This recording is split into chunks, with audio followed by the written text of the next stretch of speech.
a big, important topic in my life. For those of you who are new here or don't know me, I am also an orgasm coach. And so I have been working with people and myself, obviously myself too, for years now on helping them get into their bodies so that way. Big, Oh, important hold on, let me turn that off. Where did that sound come from? I don't know where that sound come from. topic in my life. For those, See? Okay, that's weird. All right, I have a big red sign here, but I guess we're okay. All right, because I'm going live. who are new here or don't know me, I am also an orgasm coach. Okay, where is that? It must be here. Every time I go out of the screen, all of a sudden I have the sound. Okay, hopefully we're good now. Gotta love tech. Anyways, all right, so back to embodiment, right? Like that is the whole point of today, is talking about embodiment. So I have been an orgasm coach for the last few years. 4 years, 3 years, 4 years, I can't remember now. And so I've been working with people and helping them get into their body so that way they can have pleasure. And one of the things that I saw consistently, and actually kind of led me into going into business coaching, is how there is a connection between your pleasure and your business. And it's all connected because it's all kind of wrapped up in worth and like worthiness and value and confidence and being able to speak up. There's so many elements to asking for pleasure and getting the pleasure that you want, and they're so similar to creating a business. And so I wanted to bring this up because I think it's really important, overlooked in the business community about embodiment. And now, most of my people that are working with me, they're healers, therapists, some form of transformational entrepreneur, and they almost all have an embodiment practice. But even with that, we sometimes need reminders about why we're doing it, because sometimes we fall into ruts. And so I wanted to go over today and talk about why it's really important that as a business owner you have an embodiment practice. So yeah, that's what we're going to talk about, right? So let's start talking about it. So first off, I want to talk about the big T word, or the little T word, however you want to look at it, and that's trauma. So you cannot talk about embodiment without really talking about trauma. I am a trauma-informed coach, and I have spent years working on practices to help people get comfortable in their body, and that has to deal with how trauma presents itself. And so a lot of times we think of trauma as these big things, like the capital T trauma, accidents, assaults, major, what we call abuse. But trauma occurs every day. Anytime your body is experiencing something that, actually, here, let's back up. Real quick little science thing. So there's basically only 3 states that the body is in. One is sleep. I think that's pretty explanatory. One is rest and digest, and the other one is what I call get the fuck out of here. And that's basically it. And everything occurs during one of those 3 states. And what sleep is its own process, and then you have the rest and digest process, which is, in terminology, is the parasympathetic. When the parasympathetic nervous system is activated, that's all your rest and digest activities. And then the get the fuck out of here is your sympathetic system. And so when you have trauma, doesn't matter if it's big trauma, little trauma, anything, basically anything that happens in your life, if it is not happening in rest and digest, or allowing you to rest and digest, then it's in this other the sympathetic nervous system is activated, and that actually creates trauma in your body. And where trauma is stored is not in your mind, it is actually stored in your body. There is something called myofascia. You might have heard of myofascia release. And myofascia is this web-like structure that covers all of your muscles, which originally doctors thought that's the purpose of it, was to keep your muscles in place. But it's more than that. It doesn't cover just your muscles. It covers everything. It covers your organs. It's part of underneath your skin. It's over every single element of your body, basically. So myofascia lives everywhere. And the reason why it is everywhere is because it is how the nervous system connects and communicates with whatever that is. So whether it's an organ or a muscle or your skin, whatever it is the nervous system connects through that myofascia. And so when we have trauma, whether it's like stress because someone yelled at us, or we yelled at someone and now we feel bad about it, whatever the situation is, it could be anything that causes us to get out of that rest and digest uh, system. It creates this ripple effect through your myofascia. And if you don't let that ripple effect flow through, then it gets stuck inside your myofascia, and then we need to do things to release it. A lot of people go to get a massage, and that's what they're doing. They're basically releasing not just the lactic acid that builds up in your muscles, but they're also releasing the trauma that is stored inside of your myofascia. And that, if you talk to any massage therapist, they will tell you that they've absolutely had someone cry or laugh or just break out into some, you know, uncalled for, or not uncalled for, but like just not a emotion that you would expect during a massage. And that's because it's just your body's response to releasing that trauma that is stored in the myofascia. And so as an entrepreneur, I don't know about you, but sometimes like things get overwhelming and get stressed, and I have ADHD, and so sometimes I have trouble focusing and feeling overwhelmed, and it all just kind of piles up, and then we hold it in our neck and our shoulders, and we're basically storing all of those emotions that we're not letting our like flow through our body. And so this is where embodiment practices are super, super important as an entrepreneur, because when you have this stress that gets stored and stuck in your body, it starts affecting all of your systems.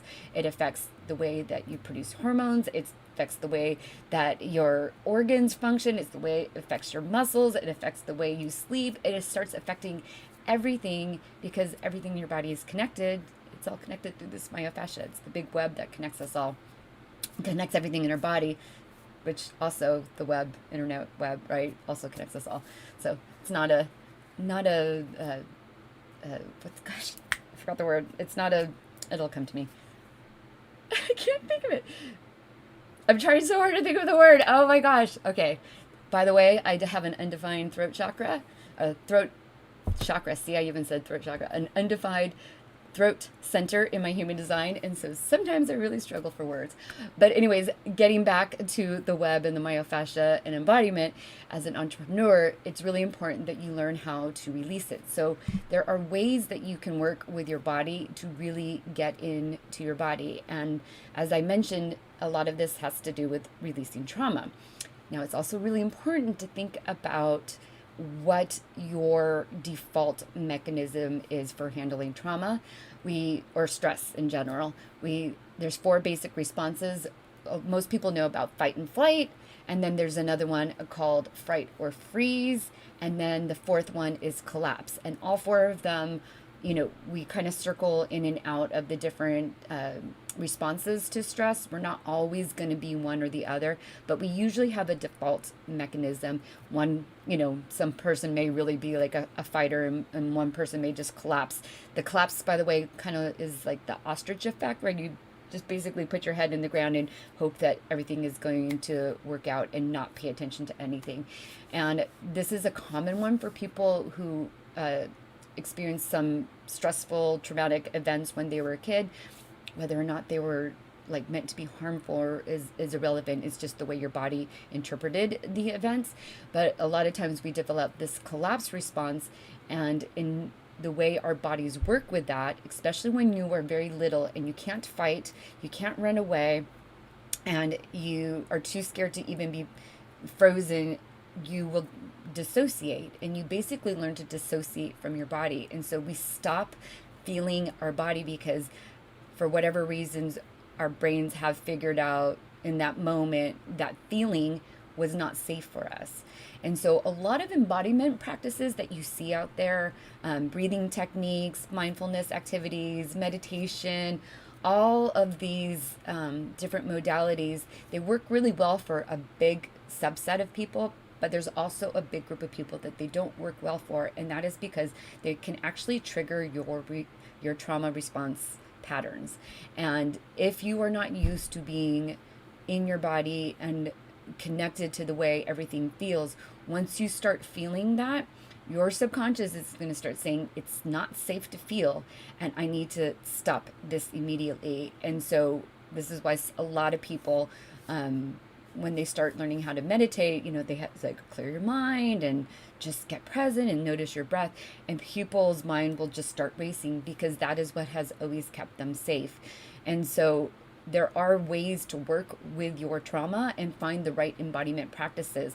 So I I really I come across this all the time with different people, especially in my orgasm coaching, where people have had certain kinds of trauma responses. And so all of these mindfulness practices and the things that help you get embodied, they seem very, very difficult, but there are ways to work with it.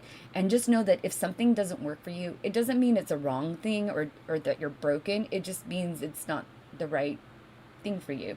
Like everyone has different things about their body that are different from the next person, or shorter, taller, got different color hair, different color eyes. Some people burn easily in the sun, some people don't. I mean, that it's just the way our bodies were designed. And so it's really important that you don't fight against that and trying to make it work for you if it's not the right solution for you. But I also want to say, like, don't give up just because something didn't work the first time. It doesn't mean it's completely not going to work for you. It just might mean that you need some practice. But if you do start developing like an anxious feeling when you're trying an embodiment practice, then it probably is a trauma response that is coming up. And so to be aware that it's just emotions that are coming up in your body, and your brain is then interpreting them and becoming anxious because they don't know what the result is going to be once you feel that. Because if you spent years not feeling, your body doesn't know, your brain doesn't know what the outcome is of actually starting to feel those actual body responses, right? So, going back to tying it back into business, the reason why this is really important is because we, as a business owner, especially a solo entrepreneur that's getting started, there's so much to learn about business, from marketing, sales, funnels, sales calls, lead magnets, email marketing, you name it, right? Like, and on top of it, delivering the value that your offer that you do, right? So whether you're a therapist or a coach or whatever it is you do, you still have to deliver that, and you have to do all of the business stuff. It can get really, really overwhelming. And so starting to incorporate an embodiment practice, especially at the beginning, is going to set you up for success. Because right now, maybe you can handle it, or maybe your body really isn't handling it, but you're just dissociating from everything that you don't even notice how much chaos is going on in your body. But once you start taking time to create and make space for an embodiment practice, then as your business grows and the stress increases, because it does increase as your business grows, the more responsibility you have, the more stress you have. It's just kind of the way it works, right? As that grows, if you don't have an embodiment practice kind of started from it's not impossible to get going into an embodiment practice, but it's going to be harder to do it later on. It's so much easier to start now and incorporating it into your schedule. And it needs to be as valued as your next email campaign or your next Instagram post or your next launch strategy. Your embodiment practice should be a key component to what you plan, because if you burn out, your business stops, and that's just the fact of the matter. And if it is just you, if you haven't even gotten to the point yet where you have a team, then your entire livelihood is dependent on you keeping your body safe and energized and balanced and all of the things that you need in order to show up. So whatever you're doing now, like, just make sure that you are incorporating an embodiment practice. Going to the gym obviously is one way to do it, but you can also go to the gym and still be dissociated. Like if you're lifting or you're running and your mind is still just wandering and you're not really being present in your body, you may not be getting the benefits of it. I've seen so many yoga practitioners, like whether they're yoga teachers or they're students of yoga, that have come to me, and once we dive into what it's like when they're in a yoga class, And they're like, yeah, my mind is always wandering. It's only maybe the last, few minutes of class when things get really, really heavy that I'm finally able to focus. Now that's good. At least they got those few minutes of being able to focus at the end. But if that's the only thing they're doing and they're doing it like once a week or once every other week or whenever they can remember to get into the gym or do that yoga exercise, then it's not having the full benefit that it can. And because if you think about our health is like a bucket or a credit card, I like both scenarios, they both work. Everyone's going to have, I'll use the credit card, so everyone's going to have a certain credit limit, right? And everyone has a different limit and it's not the same. Everyone has different lines of credit. Sometimes people start out, your different circumstances, like how you grew up, it's going to change the way your health. Sometimes it's genes, sometimes it's your environment, but it does impact, your long-term health. And so your credit limit for your health is going to be whatever it is. And if you keep withdrawing and withdrawing and withdrawing, and you are not paying down your credit, eventually you are going to reach your limit, and then it's a lot harder to catch up, and you will usually find yourself completely sick. Like a lot of times I see this from an energetic perspective. A lot of times be like, oh, I just really wish I could have a break and have a few days off and just not think about anything. And then they get sick, right? With a common cold, not with COVID, like with a common cold or something. And they're sick for a few days. Well, got your wish, right? Your body is like, yeah, that is what we need. Let's shut down so that way you can have that time that you need. Oh, there it goes again. I don't. It's weird. It's doing it again. All right. I am also there it is. No, I cannot figure out where. Every time I go out of the screen, all of a sudden I have. It started over. Okay. Hopefully I got it now. Gotta love that. All right, I'm turning off the speakers. That was really funny. Okay, I have no idea where that came from. There's not a screen on my computer showing that the video is playing. Anyways, all right. That's like my ADHD brain that absolutely cannot focus on something else once a squirrel runs in front of it. So back to embodiment. So basically, the point of this whole entire video is to talk about how having an embodiment practice is essential as an entrepreneur, because it is going to be a practice that will continue with you as your business grows. And it is important that you maintain your health. I mean, we all know this, like the whole point, at least I think, of being alive is living a very fun, exciting, satisfying, joyful life, right? And part of that is being healthy and having a body that can take us through these different adventures that we call life. And in order to do that successfully, you need to have an embodiment practice so that way you can work out the trauma that is stored. And by the way, our bodies are amazing and they can hold a lot of trauma, right? So if you don't get to an embodiment practice, this week, or you start doing it next week, or, your bodies can catch up. Your bodies want to be healthy. Your bodies want to be in balance. Actually, I don't know if you guys know what the endocannabinoid system is. And yes, that's like cannabis. It's the system that tries to keep our body in balance. And so we have an entire system completely devoted to keeping everything as much in balance as possible. And so that is our natural state of our body. Our body does not want to be overweight. Our body does not want to be underweight. Our body does not want to be weak. It wants to be strong. It wants to be healthy. It wants to, have full lung expansion when you breathe. It does not want to be stressed out. It is not the natural state of our body. So if you can create a practice and start planning and putting it into your schedule and treat it just as it should be just as important as a client meeting, right? You would never, at least I hope, you would never cancel on a client meeting, and you would never say, oh, I'm going to put that off until next week. This is your business. Your business is kind of own breathing thing. If you think about it, even though it may start out and it might be only you, I'm guessing that you're probably thinking about it growing, and it's going to have its own life. And part of sustaining that life is taking care of it. And just like you would not leave a baby to fend for themselves, you shouldn't leave your business to fend for itself. You should, take the time to give it the nourishment and the kindness and the care and the love and support that you deserve, that your business deserves, that the world deserves, because you're in business to make a difference in the world. And no one can benefit from all of the amazing gifts that you have to offer if you don't take care of yourself. So it was a little short and sweet. Hopefully it was sweet.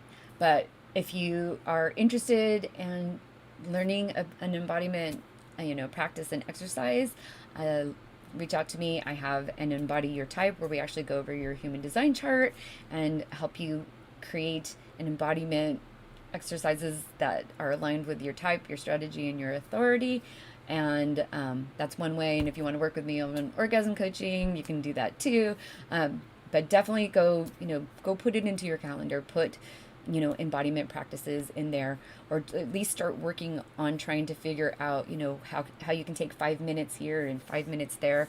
There's so many simple things that you can do to just get yourself present and in your body. And every time you do that, every time you take even 30 seconds to get yourself into your body, it is 30 seconds that you're in that rest and digest mode and not in that get the fuck out of here mode that causes such havoc on our bodies.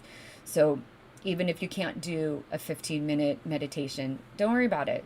The fact that you sit down and even try, that's good. And by the way, there's so many different kinds of meditation out there. There's guided meditation, there's transcendental meditation, there's the Tibetan meditation that we're so familiar with. There is breathing meditations, yoga meditations, you name it, there's a meditation for it. So I think it's just a matter of understanding that you are a priority, and that doing these exercises are a priority for your business. Because remember, if you go down and you're sick, if you're not well, if you end up with a nervous breakdown, or you end up breaking out in full hives all over your body, and then have to go to the hospital because your heart is racing, and you have to spend hours there connected to an EKG monitor to figure out whether or not you're having a heart attack. That is not serving your business. That is not serving the world. That is not what you are here to do. You are here to make a difference in this world. So if you can't do it for yourself, maybe you can do it for the people that need the gift that you have to offer. And please, please, please take time to create an embodiment practice. So, all right, that is it for today. I hope that you take a few moments and think about how you can just get into your body, even if it's just stopping and noticing the breath going in your nose and out your mouth. That is 30 seconds that you can do. I do that at lights all the time. Actually, I get kind of sad now when the lights are too short, because then because I practice my breathing when I'm stopped there, and it's just such an easy, simple place to do it, because you're stopped and you can't do anything anyway. You might as well stop and get a little mindful and get into your body. All right. Hope you guys have a great Thursday. I will talk to you guys soon. Bye.